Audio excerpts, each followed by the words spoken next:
स्वागत है दोस्तों आप सभी का आपके अपने YouTube चैनल सीजी ज्ञान पर। दोस्तों आज की इस वीडियो में हम प्री डीएड 2025 सामान्य ज्ञान का आंसर की देखेंगे और ये होगा आपका जो है सेट डी। आप मिलान कर लीजिएगा कौन सा प्रश्न आपके जो प्रश्न पत्र है उसमें कितने नंबर पर है। ये सेट डी का प्रश्न पत्र है और आंसर ज़रूर मिलान कीजिए कि आपने 20 प्रश्नों में कितना सही किया। चलिए स्टार्ट करते हैं। प्री डीएड का है ये, जीके वाला भाग है। 20 जीके जो आता है 20 प्रश्न उसका है। तो देखिए इसमें पहला प्रश्न है, दिया है कथन एनसीएफ 2023 सुझाव देता है कि योग शिक्षा को स्कूली पाठ्यचर्या का अनिवार्य भाग बनाया जाना चाहिए। तो ये बिल्कुल सही है। कारण दिया है शारीरिक एवं मानसिक स्वास्थ्य को बढ़ावा देने के लिए योग शिक्षा आवश्यक है और इसका लाभ कक्षा से परे भी है, कक्षा से बाहर भी है। तो ये भी सही है और एक दूसरे का स्पष्टीकरण भी देते हैं। मतलब इसमें दोस्तों ऑप्शन ए दोनों सत्य है और आर कथन का जो है सही कारण भी है। तो ऑप्शन ए राइट आंसर हो जाएगा। देखिए दूसरा प्रश्न बहुत ही आसान है। रदरफोर्ड किस आविष्कार के लिए प्रसिद्ध हुए थे? तो इन्होंने खोज की थी दोस्तों नाभिक की।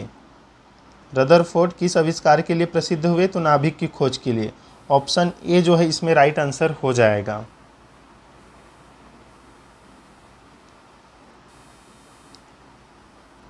देखिए अगला प्रश्न है, भारतीय संविधान की प्रस्तावना में वर्णित आदर्श में से कौन सा है?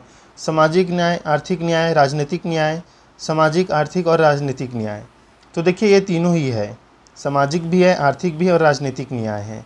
तो ऑप्शन डी हो जाएगा केवल चौथा, क्योंकि चौथा में तीनों हैं तो इसलिए केवल 4 जो है राइट आंसर रहेगा ये वाला। मतलब ऑप्शन डी इसमें राइट आंसर हो जाएगा। देखिए अगला प्रश्न है, कथन दिया है पश्चिमी घाट से निकलने वाली तथा अरब सागर में गिरने वाली सभी नदियां जलप्रपातों का निर्माण करती है। तो देखिए ये गलत है, सभी नदी जलप्रपात का निर्माण नहीं करती हैं। कारण दिया है पश्चिमी घाट पर्वतमाला का पश्चिमी किनारा तेज एवं खड़े ढाल वाला भाग है। तो ये तो सही है, ये सही है। तो इसमें क्या हो जाएगा? जो अभिकथन है वो गलत है परंतु आर सही है। देखिए दोनों सही तो है ही नहीं, तो आप तो ये करेंगे नहीं, ये सही नहीं है। तो ऑप्शन डी वाला राइट आंसर हो जाएगा। देखिए हीमोग्लोबिन बहुत ही आसान सा प्रश्न आया था। ये ऑक्सीजन का संचार करता है, बिल्कुल सही है। लोह युक्त यौगिक है, ये भी सही है, यौगिक है। यह रक्त को लाल रंग प्रदान करता है हीमोग्लोबिन, ये भी सही है। मतलब फर्स्ट, सेकेंड और फोर्थ किस में है? ऑप्शन नंबर डी में, फर्स्ट, फोर्थ और second. Option D right answer हो जाएगा। देखिए निम्न में से कोयला उत्पादक क्षेत्र का दक्षिण से उत्तर की ओर क्रम का मतलब सही क्रम हमें बताना है, सही क्रम हमें बताना है। तो देखिए बोकारो झारखंड में आएगा, ये तो लास्ट में रहेगा। फिर कोरबा है ये, तो देखिए ये वाला रहेगा ऑप्शन सी। तो देखिए सबसे पहले सी आएगा, नेवेली आएगा, फिर सिंगरेनी आएगा, फिर तलचर, फिर आएगा कोरबा और फिर बोकारो। ऑप्शन सी इसमें दोस्तों राइट आंसर रहेगा। देखिए दोस्तों अगला प्रश्न है, नीचे दिए गए घटनाक्रमों को उनके सही कालानुक्रमिक क्रम में व्यवस्थित करें जो भारत में राष्ट्रीय आय और प्रति व्यक्ति आय से संबंधित है। तो देखिए इसका राइट आंसर हो जाएगा दोस्तों ऑप्शन ए। सबसे पहले आपका राष्ट्रीय आय के अनुमान की शुरुआत हुआ, फिर भारत में पंचवर्षीय योजना की शुरुआत, फिर भारत में आर्थिक उदारीकरण लागू होना, फिर नीति आयोग को गठन हुआ और फिर भारतीय अर्थव्यवस्था विश्व की 5वीं अर्थव्यवस्था बनी। तो जो ऑप्शन ए है ये राइट आंसर हो जाएगा, याद रखिएगा इसे। और आप भी बताइएगा कि आपने कौन कौन से प्रश्न क्रमांक है इसमें जो आपने गलती किया है और कितना अंक आपको मिल रहा है, ज़रूर बताइएगा। एनईपी 2020 के अनुसार स्कूलों में खेल शिक्षा का अंतिम लक्ष्य क्या है? देखिए ये तो बिल्कुल नहीं रहेगा, केवल जहां आ गया वो तो रहेगा नहीं। तो ऑप्शन बी ही राइट आंसर है, शारीरिक फिटनेस और समग्र विकास को बढ़ावा देना। ऑप्शन बी राइट आंसर रहेगा दोस्तों। देखिए मोस्ट महत्वपूर्ण प्रश्न पूछा गया था, जैसे महावीर स्वामी को किस नदी के तट पर कैवल्य की प्राप्ति हुई थी? तो रिजुपालिका। ऑप्शन डी जो है राइट आंसर रहेगा। अच्छा प्रश्न पूछा गया था ये, ऑप्शन डी राइट आंसर हो जाएगा।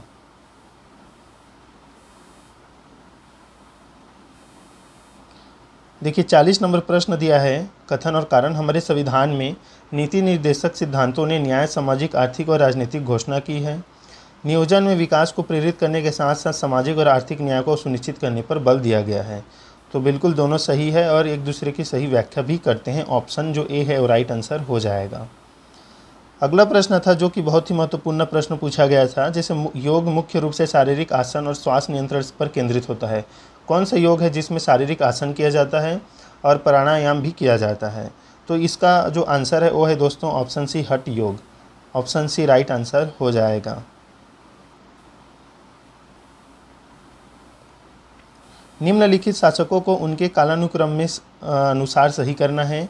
तो ऑप्शन बी राइट आंसर रहेगा। सबसे पहले आएगा आराम शाह, फिर आएगा रजिया सुल्तान, फिर आएगा बलबन, उसके बाद है दोस्तों अलाउद्दीन खिलजी और फिर है लास्ट में मोहब्बत बिन तुगलक। ऑप्शन बी देखिए राइट आंसर हो जाएगा। निम्नलिखित कथन एवं कारण को हमें जानना है। तो देखिए जो पहला अभी कथन दिया है, 1857 के विद्रोह के बाद अंग्रेज़ों ने समाज सुधारकों की सहायता करने की पुरानी नीति को छोड़ दी। तो कुछ हद तक तो छोड़ा था, तो ये तो सही कथन है।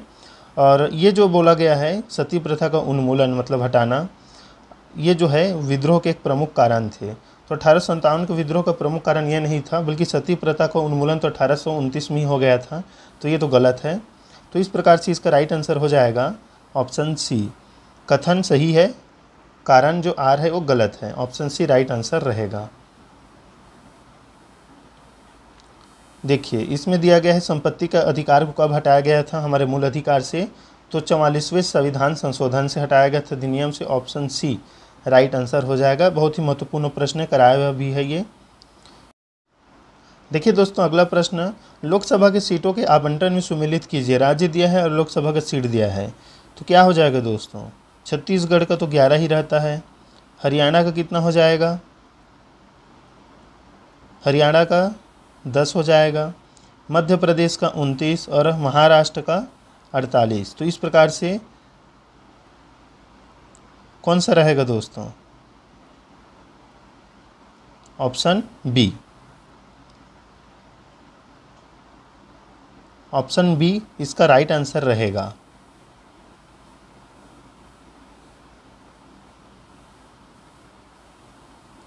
निम्न शहरों को क्रम में रखें। तो देखिए सीधा सा आपको उसे आंसर लगाना था। पहला जो ओलंपिक खेल हुआ है वो कहाँ हुआ था? तो एथेंस में हुआ था। तो डी जो पहला में रहेगा, तो आप यही देख लीजिए, ऑप्शन ए इसमें राइट आंसर रहेगा।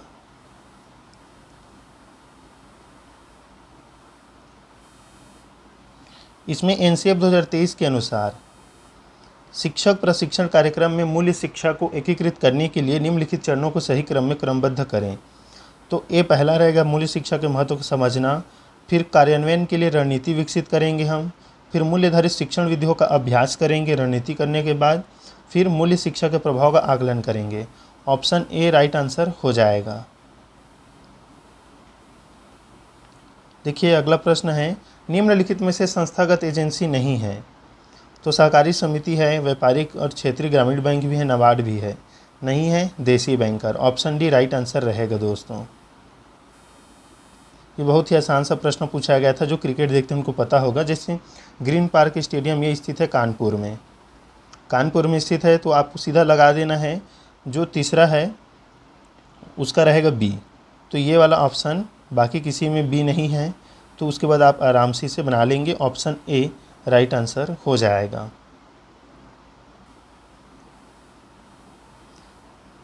देखिए लास्ट प्रश्न है ये, ब्रह्मपुत्र नदी की सहायक नदी नहीं है। तो टॉन्स नहीं है। मानस है, लोहित है, सुबनसिरी है। टॉन्स नहीं है। तो कमेंट में बताइएगा दोस्तों, आपने 20 प्रश्न जो प्री डीएड का है ये सामान्य ज्ञान, इसमें आपने कितना सही किया? देखिए बहुत ही आसान है, कम से कम 15 सभी का सही तो होना ही चाहिए। मिनिमम जो है 15 इसमें आप सही कर सकते हैं। बहुत ही आसान सा प्रश्न दिया गया है। बताइए कमेंट में आपने कितना सही किया। और अगले वीडियो में मिलेंगे शिक्षण अभिरुचि के साथ, उसका जो है आंसर की लेकर। धन्यवाद।